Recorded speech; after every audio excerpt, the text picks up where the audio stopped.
그리스도인들은 어떻게 가정생활을 해야 할까? 우리가 예수 믿고 구원받았다는 사실, 이거 참 귀하고 좋은 일이죠. 그런데 구원받은 하나님의 자녀는 저절로 행복한 가정을 이룰 수 있다. 행복은 만들어간다 그러죠. 근데 행복의 좋은 재료를 하나님께서 우리 믿는 성도들에게 주신 것은 분명하지만 자동적으로, 저절로 행복한 가정이 만들어지는 것이 아니고 우리가 말씀을 따라서 적극적으로 실천해야 행복한 가정을 이루게 될 줄로 믿습니다.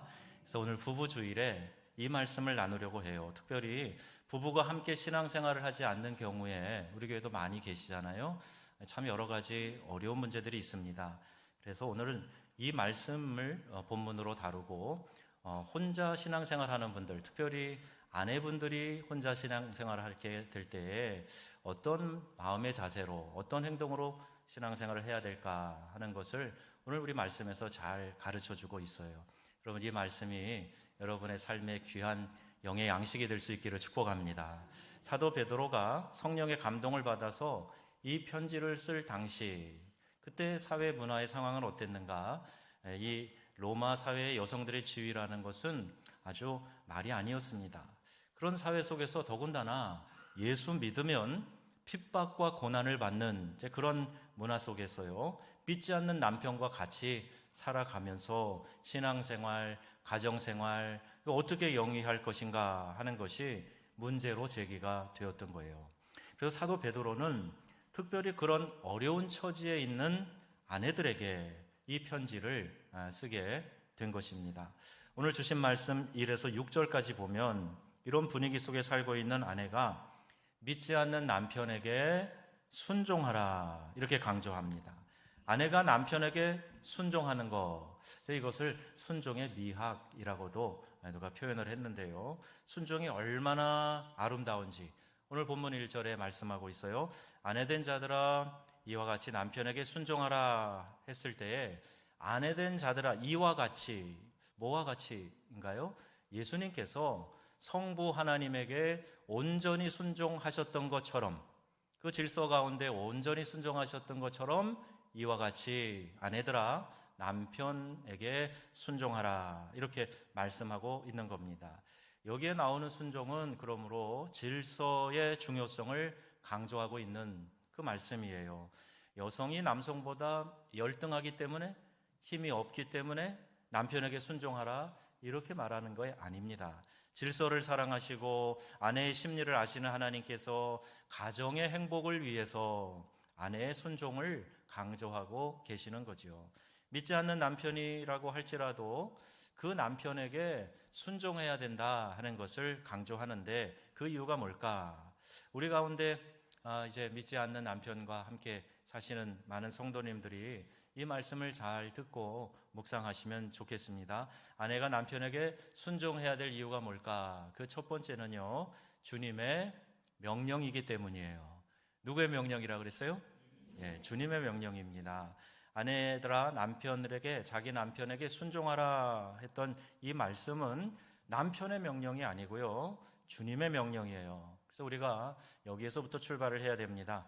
창세기 1장 27절 28절 보시면 하나님이 자기의 형상, 곧 하나님의 형상대로 사람을 창조하시되 남자와 여자로 창조하시고 그들에게 복을 주시며 그들에게 이르시되 생육하고 번성하라, 땅에 충만하라, 땅을 정복하고 다스리라.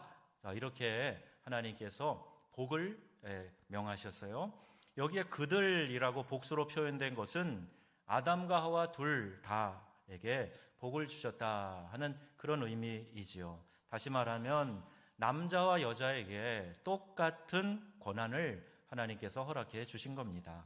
갈라디아서 3장 28절 말씀 같이 한번 읽어볼까요? 너희는 유대인이나 헬라인이나 종이나 자주자나 남자나 여자나 없이 다 그리스도 예수 안에서 하나이니라. 아멘. 그리스도 예수 안에서 남자와 여자 다 동일하다, 평등하다, 똑같다 말씀하고 있어요. 성경 어디를 봐도요, 여성이 남성보다 열등하다라고 말하는 곳은 한 곳도 없어요. 오히려 역설적으로요, 여자를 돕는 배필로 지으셨기 때문에 남자가 좀 어리숙하고 부족하고 뭔가 빈틈이 보이는 그런 것을 도와줄 수 있는 그만큼 통찰력과 민감성이 있고 또 이렇게 보필이 될 수 있는 그런 존재라는 거죠. 그럼에도 불구하고 성경은 질서의 중요성을 강조하고 있는 겁니다. 그리고 남편을 한 가정의 머리로 세우셨다 하는 것을 강조하고 있어요. 이 말씀은요, 남편이 독재자가 되라 이런 뜻 아니죠. 하나님의 뜻이 이루어지도록 하기 위해서 하나님께서 아담을 가정의 지도자로 세우셨다 하는 것을 말씀하고 있는 겁니다. 오늘 본문 7절 한번 보세요. 다시 한번 읽습니다. 남편 된 자들아, 이와 같이 지식을 따라 너희 아내와 동거하고 저는 더 연약한 그릇이요 또 생명의 은혜를 유업으로 함께 받을 자로 알아 귀히 여기라. 아멘.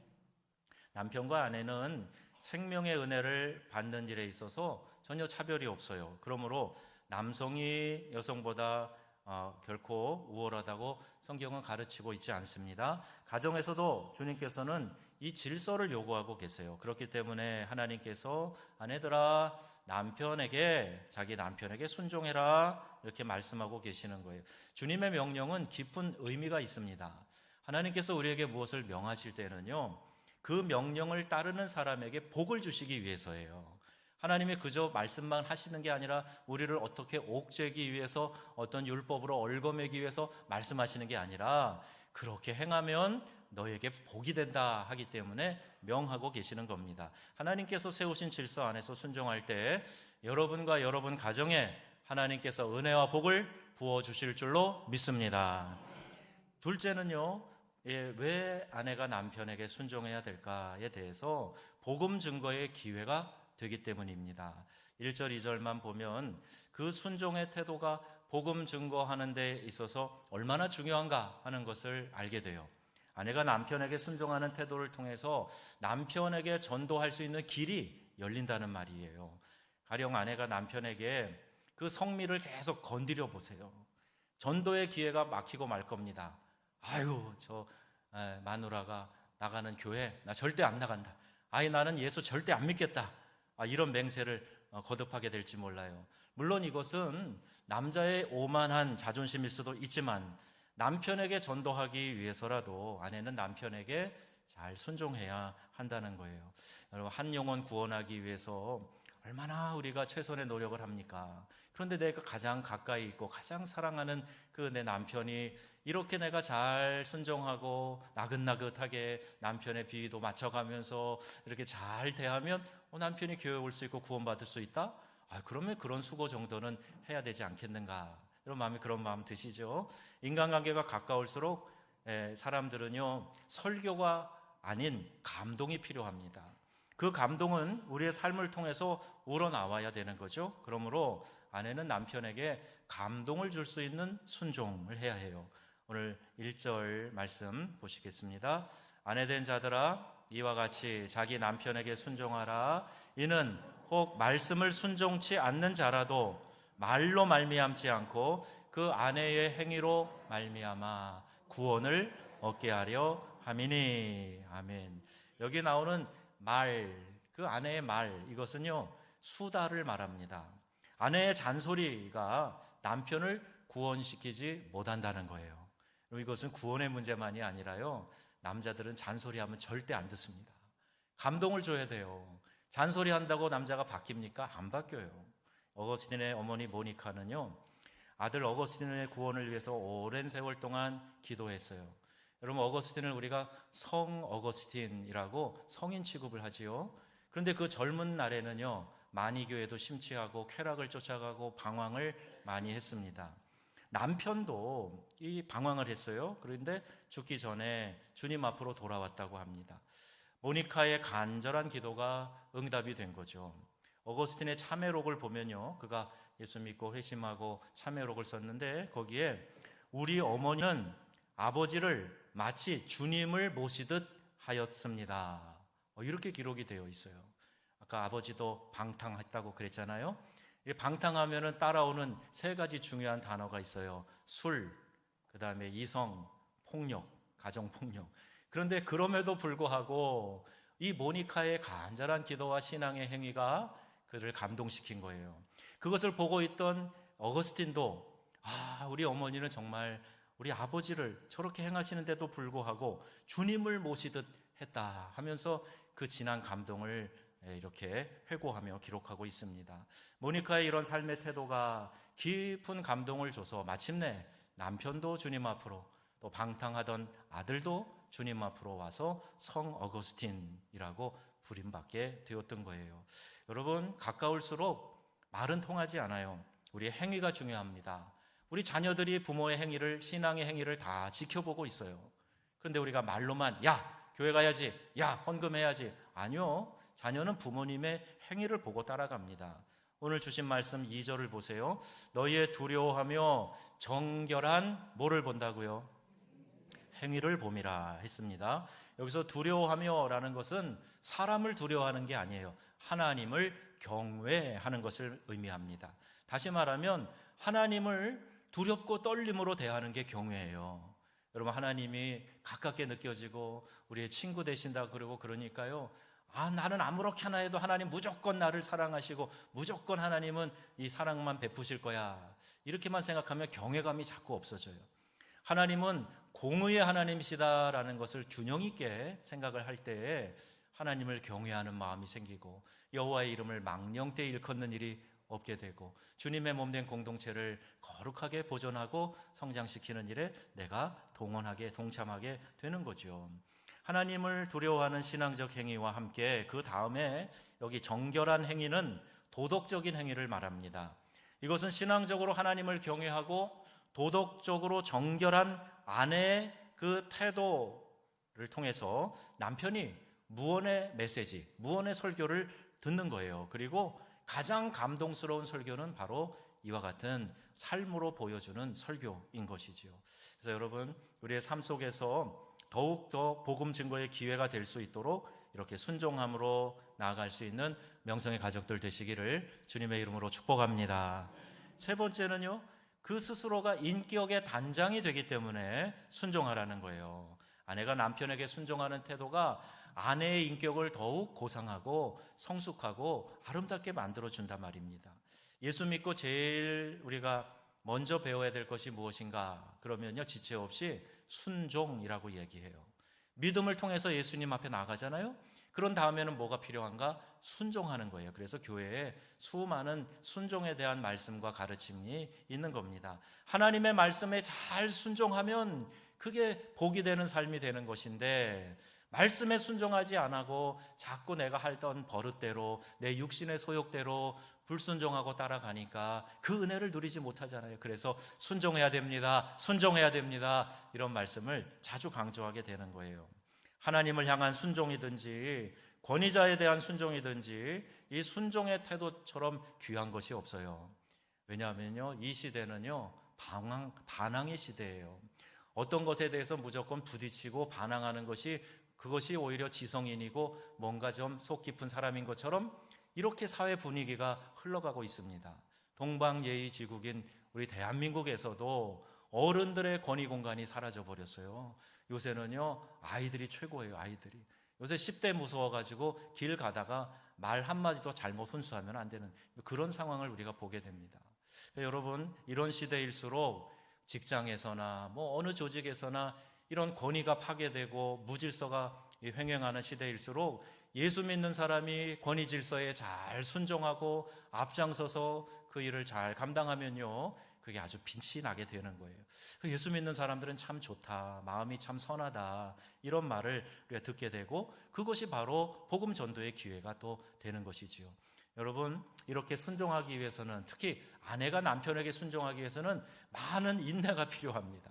내가 봐도 딱 고쳐주고 싶은 게 남자들한테 많거든요. 그런데 내 남편 정말 사랑하니까 고쳐주고 싶은데 고쳐주는 거 잔소리하고 무엇인가 타박하기 전에 먼저 남편을 순종하고 존중해주고 그 말을 귀하게 여겨주는 거, 이걸 통해서 아내된 자의 인격이 더 빛나게 되고 성숙해져 가게 된다는 말입니다. 오늘 4절 말씀 한번 보세요. 같이 읽겠습니다.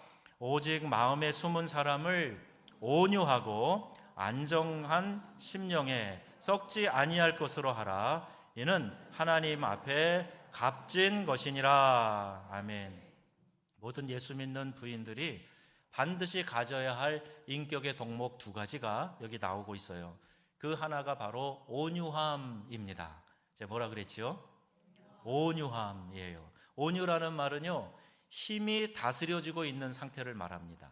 이 말이 처음 쓰여질 때가 어떤 상황에서 쓰여진 거냐 하면요, 펄펄 뛰는 야생마를 잡아다가 길을 들이는 거예요. 야생마가 얼마나 힘이 있겠어요? 얼마나 잘 달려갑니까? 그런데 그 힘을 잘 다스리고 고분고분 사람의 말을 듣도록 훈련시켜서 힘을 절제하고 잘 따르는 그런 상태를 온유하다라고 표현을 했던 겁니다. 사람으로 말하면 이런 겁니다. 힘이 있어요. 그러나 잘 통제되고 있는 인격, 이것을 말하는 거예요. 나도 한 방 쏘아붙일 수 있고 한 주먹 날릴 수 있고 나도 내 힘을 가지고 대항해 볼 수 있어요. 그러나 잘 통제되고 잘 절제되어 있는 인격, 이게 온유라고 말하는 겁니다. 그러므로 남편이 믿지 않는다고 해서 같이 펄펄 뛰고 같이 막 고성을 지르고 성질내고 그러면 안 됩니다. 나를 잘 절제하고 훈련하는 것, 이것이 바로 주님이 원하시는 일이고 이걸 통해서 인격의 단장이 일어나게 된다. 그리고 다른 하나는 안정입니다. 안정. 여기서 말하는 안정이라는 뜻은 고요하다라는 뜻이에요. 고요한 태도를 말합니다. 예수 믿는 사람은요, 좀 이렇게 조용하고 고요한 그런 인격을 좀 소유해야 다른 사람이 옆에 이렇게 다가가게 되고, 너는 어떻게 마음이 좀 평안해 보인다, 무슨 좋은 일 있냐, 비결이 있냐, 이런 걸 소망에 관한 이유를 묻는 사람이 생길 거 아니에요. 그래서 예수 믿는데 그냥 바글바글 하고 그냥 막 여기에 끌어오르고 계속 거친 말이 나오고 그러면 도대체 예수 믿는다는 게 뭐야? 사람들에게 아마 그런 궁금증을 오히려 되묻게 할 겁니다. 저 여자 예수 믿는다더니 말만 많네, 그 말 때문에 자꾸 문제가 일어나네, 이런 말 들어서는 안 됩니다. 예수 믿는 사람 떠들썩하면 안 돼요. 예수 믿는 사람은 말을 오히려 적게 해야 됩니다. 예수 믿지 않는 남편과 사는 부인들은요, 남편에게 하나님 이야기를 많이 할 게 아니라 하나님께 남편 이야기를 많이 해야 돼요. 그래야지요. 그래야 잔소리로 안 듣고 삶을 통해서 남편이 오히려 감동을 받게 되는 거죠. 예수 믿는 부인은 고요하게 삶을 살아가는 태도로서 인격을 단장해야 한다. 오늘 주신 말씀 3절 보세요. 3절 말씀 보면은 너희 단장은 머리를 꾸미고 금을 차고 아름다운 옷을 입는 외모로 하지 말라 했어요. 그 당시 로마 사람들은요, 단장하기를 매우 좋아했습니다. 로마 여자들은 머리 위에 장식품도 엄청 올리고 다녔는데 이 말씀에 보니까 금을 차고 다녔다 이렇게 했어요. 아니, 머리를 예쁘게 꾸미기 위해서 뭐 장식하고 하는 거 하지 말라는 얘기 아닙니다. 여러분, 미용실 다니지 말라 그 얘기 아니죠. 오늘 일부 예배에 우리 교회 미용실 원장님만 3분이 나오셨어요. 그런데 미용실 가지 마라 그거 아니고요. 우리가 이렇게 아름답게 장식하는 거 좋습니다. 그런데 요란하고 사치스러운 단장, 그거보다 더 중요한 게 뭐냐, 내적인 인격을 단장하라는 거예요.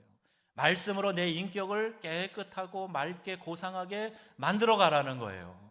여러분, 이 시대에는 신앙의 인격이 얼마나 중요한 시대인지 몰라요. 옛날에는 예수 믿으세요, 이게 전도의 방편이었다면 지금은 예수 믿는 사람은 이렇게 살아갑니다 라고 보여줘야 되는 시대이기 때문에 인격이 얼마나 중요한지 모릅니다. 여러분, 말씀으로 인격을 단장하시기를 바랍니다. 말씀이 들려질 때마다 그거를 그렇게 쳐내면 안 돼요. 말씀을 내 심령으로 깊이 품고, 지금은 이 말씀이 부딪힘이 있고 내가 그 말씀대로 잘 살아가지 못해도 그렇게 되기 위해서 노력하고 말씀 따라 살아가게 될 때 신앙 인격이 아름답게 성장해 가는 거죠. 여기 단장이라는 말을 헬라어 원어에 보면요, 코스모스라고 돼 있어요. 코스모스는 우주라는 뜻인데 질서 있는 우주를 말합니다. 질서 있는 우주를 코스모스라고 그래요. 재미있는 것은 이 화장품을 영어로 얘기할 때 뭐라 그러죠? 코스메틱이라 그래요. 코스모스에서 왔어요. 그러니까 이 말 그대로 생각해 보면 화장은 질서 있게 아름답게 해야지 질서 없이 마구잡이로 하면 안 된다. 이렇게 생각해 볼 수 있습니다. 아름다움은 어디서 있는가? 어디서 찾아집니까? 질서 가운데 찾아지는 거예요. 그래야 아름답게 보이는 겁니다. 4절 말씀을 다시 한번 보시겠습니다. 오직 마음에 숨은 사람을 온유하고 안정한 심령에 썩지 아니할 것으로 하라. 이는 하나님 앞에서 값진 것이니라. 아멘. 겉으로 아무리 화려하게 단장해도요, 그것은 다 썩어져 갈 아름다움이죠. 그것은 일시적인 감동을 줄 수 있는지는 모르지만 영원한 감동을 줄 수 있는 것은 아니지요. 결국 아내가 얼마나 내적인 아름다움을 가지고 있느냐 하는 것에 남편이 예수 그리스도 앞으로 나오는 그 최후의 기쁨을 얻을 것인지 아니면 못 얻을지 그 여부가 결정된다 하는 거예요. 왜 아내가 남편에게 순종해야 하는가?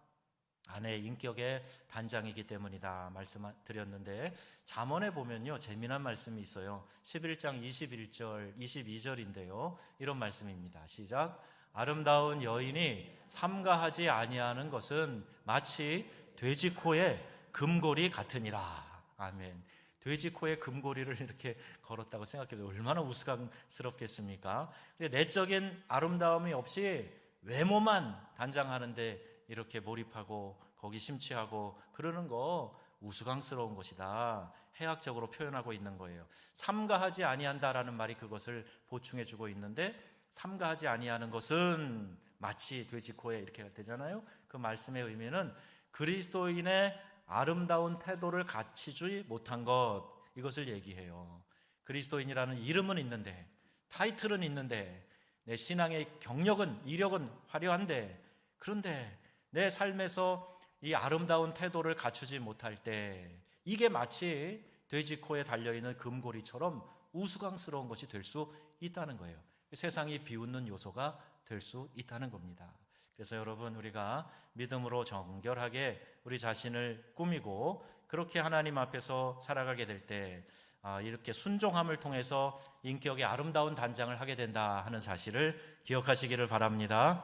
네 번째는 믿음의 선배의 좋은 본을 따르는 것이 되기 때문에 순종하라는 거예요. 5절 말씀 보겠습니다.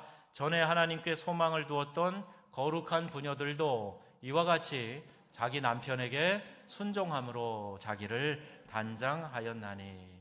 이 말씀을 하고 6절의 예로 사라의 예가 나오는데, 사라가 아브라함의 아내죠. 근데 그 아브라함을 주라고 칭하며 순종했다는 거예요. 우리나라에도 옛날에는 주인 양반 그랬어요. 요새 시대가 바뀌니까 내 손에 주인 양반 이래서 문제지만은 옛날에도 주인 양반 하면서 남편을 이렇게 올려드리는 그런 좋은 미풍양속이 있습니다. 아브라함이 믿음의 조상이라면 사라는 믿음의 어머니죠. 그런데 이 사라도 아브라함을 주라고 불렀습니다. 그러면서 남편에게 순종했다 그래요. 이전 번역에 보면 순종이 아니라 복종이라고 되어 있어요. 이 얼마나 아름다운 모범입니까? 아브라함이 갈대아 우르를 떠날 때 갈 바를 알지 못하고 갔다 그랬어요. 아브라함이 사라에게 이야기했겠죠. 의논했겠죠. 한번 그 장면을 여러분 상상해 보시자고요. 여보, 하나님이 우리더러 여기를 떠나라고 하셔. 어디로 가라고 그러시는데요? 글쎄, 그건 모르겠고 아무튼 여기를 떠나라고 하시네. 갈 곳은 나중에 알려주신대. 여러분, 그때 그 말을 들은 사라 아내가 뭐라고 대답했을까? 한번 생각해 보세요. 만약에요, 사라가 아니 여보, 당신 정신 나갔어요? 이렇게 얘기를 했다면 절대로 아브라함이 쉽게 떠나지 못했을 것 같아요. 갈 곳도 모르면서 어디로 간다고 그래요? 이렇게 표독스럽게 얘기했으면 마음이 무거워서 아마 결단을 미루거나 못했을 수도 있을 겁니다. 아브라함도 훌륭하지만 사라의 믿음도 훌륭한 거예요.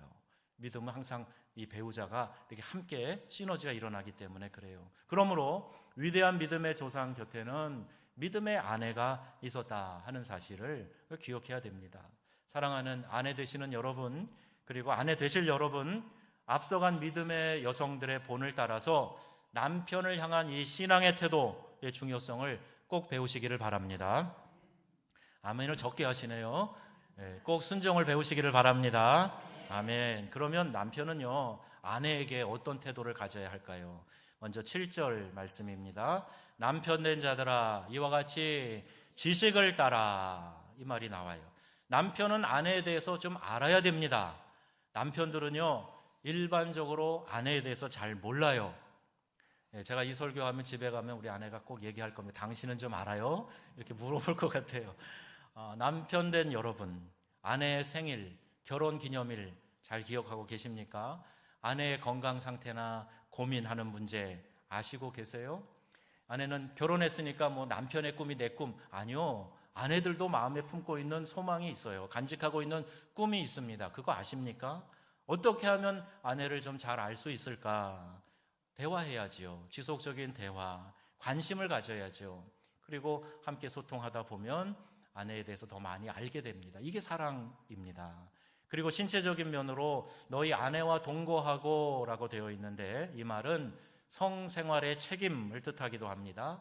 그리고 동거한다는 말의 뜻에는 함께하는 시간을 의미하는 그 의미가 포함되어 있어요. 진정한 동거는 시간을 함께하는 겁니다. 아내를 위해서 시간을 내는 거예요. 특별한 거 안 해도 같이 뭐 한 20-30분 산책만 해도 시간을 내서 아내와 함께 같이 걸어가는 거, 산책하는 거. 제가 이 설교하기 위해서 어제 저녁에 나갔습니다. 그래서 30분 산책을 하고 왔습니다. 그렇게 시간을 내서 같이 동행해 주는 거, 자, 이것이 아내를 이해하고 알아가는데 아주 중요한 요소죠. 뿐만 아니라 동거한다라는 말은 문자 그대로 삶을 나누는 거예요. 내 삶의 문제, 당신 몰라도 돼가 아니라 삶을 나누고 의논하고 그렇게 존중해 주는 거죠. 우리의 가정이 잠만 자고 밥만 먹고 나가는 하숙집 아니잖아요. 아내와 함께 삶을 얼마나 나누고 계십니까? 남편 되시는 여러분, 가정이 뭡니까? 가정은 정말 삶을 나눌 수 있는 공간이 되어야 됩니다. 그리고 정서적인 면으로도 저는 연약한 그릇이다 말씀하죠. 연약한 그릇이다, 깨지기 쉽다는 거예요. 깨질 때 나는 그 요란한 소리, 여러분 듣지 않으려면 깨지지 않도록 잘 이렇게 좀 보살펴야 됩니다. 조심스럽게 잘 다루고 잘 관계를 가져야 되겠죠. 다시 말하면요, 아내들은 정서적인 면에서 남편보다 훨씬 더 민감하고요, 또 그런 면에서 더 뛰어난 면도 있어요. 이런 아내의 정서적인 민감성 앞에 남편은 어떻게 반응해야 될까? 아내의 행복은요, 큰 것에서 오는 것이 아니라 아주 작은 것을 통해서도 온다 그러잖아요. 남편이 집에 돌아오기 전에 아내가 머리하고 단장했을 때, 집안의 액자나 소품 위치를 좀 바꿔놓고 새로 구입해서 분위기를 새롭게 만들려고 노력했는데, 이 둔감한 남편들이 집에 들어오면서 달라진 분위기 아는 척이나 합니까? 경상도 남자 스타일이라고 알려진 이른바 아는, 밥 먹자, 자자, 이런 분위기로 여러분 가정생활 하고 있지는 않습니까? 그때 아내들이요, 얼마나 실망하겠습니까? 남편이 아내에게 어떤 반응을 보여야 합니까? 오늘 주님 주신 말씀에서는 그런 아내를 귀히 여기라 이렇게 말씀하고 있어요. 자, 우리 남편들, 아내를 어떻게 여기라고요? 귀히 여기라. 소리가 그거밖에 안 나와요. 아내를 어떻게 여기라고요? 귀히 여기라 말씀하고 있습니다. 영적인 면에서는 어떻습니까? 7절 말씀 보시겠습니다. 7절 말씀, 이는 너희 기도가 막히지 아니하게 하려 함이라.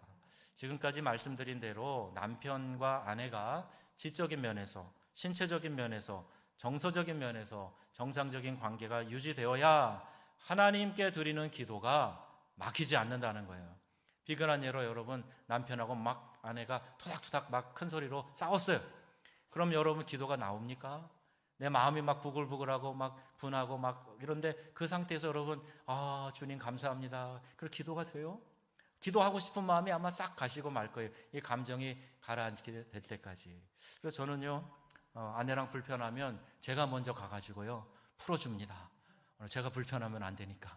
그래 가서 같이 영적인 면에서 장애가 생기면 안 되니까. 다시 말하면 부부관계가 정상이 되어야 남편의 영적인 생활도 제대로 유지될 수가 있습니다. 남편과 아내가 한바탕 싸운 다음에 기도도 안 되고요, 그리고 하나님께 나가고자 하는 마음도 잘 안 들어요. 함께 가정을 위해서 기도해야 됩니다. 왜 이렇게 남편이 아내에게 성의를 다해야 되는가? 뭐라고 말씀하냐면요, 생명의 은혜를 유업으로 함께 받은 자이기 때문이라 말씀하고 있어요. 생명의 은혜, 영생의 선물, 구원의 선물이죠. 하나님께서 우리에게 주신 이 최고의 은혜, 최고의 선물은 구원인 줄로 믿습니다. 그런데 그 구원을 남편과 아내가 함께 이 생명의 유업을 받았다 말씀하고 있어요. 이 영생을 누리는 일에 있어서 아내는 남편과 동등한 권리를 갖습니다. 반면에 이렇게 생각을 해봐요. 그러면 나와 가장 가까이 있는 사람, 내 사랑하는 남편, 아내, 그들의 구원 문제에 대해서 하나님은 누구에게 책임을 물으실까? 내 남편의 구원 문제를 가지고 멀리 있는 다른 누구에게, 어떤 전문가에게 책임을 물으실까? 아니요. 제가 생각하기는 가장 가까이 있는 하나님께서 우리의 영혼의 유업을 나누라고 짝 지어주신 그 배필에게 물을 것 같아요. 그럼 여러분, 남편의 구원, 아내의 구원, 자녀의 구원을 위해서 더 간절하게 하나님께 매달리시고 더 용기 있게 신앙의 행동들을 하시기를 주님의 이름으로 권고합니다. 그래야 우리가 하나님 앞에 설 때 기쁨으로 함께 이 영생의 선물, 생명의 은혜 나눌 수 있게 되는 거지요. 부부는 이 땅에서 가장 가까운 친구요 동반자입니다. 내 아내가, 내 남편이 하나님 나라에서 영원한 생명의 유업을 함께 누려야 되지 않겠습니까? 부부가 함께 살아갈 때 이 땅에서만 아니라 영원한 생명을 함께 나눌 책임 누구에게 맡기셨습니까? 그러므로 아내는 남편의 구원을 위해서 기도하고 남편이 가정의 제사장으로 세워질 꿈을 이루시기를 바랍니다. 남편도 아내와 자녀들을 위해서 기도하세요. 이렇게 이 세상에서 주님을 섬기는 생활을 하다가 하늘나라에 가서 놀라운 상급을 누리는 우리 모든 성도님들 되시기를 주 예수님의 이름으로 축원합니다. 아멘. 기도하겠습니다.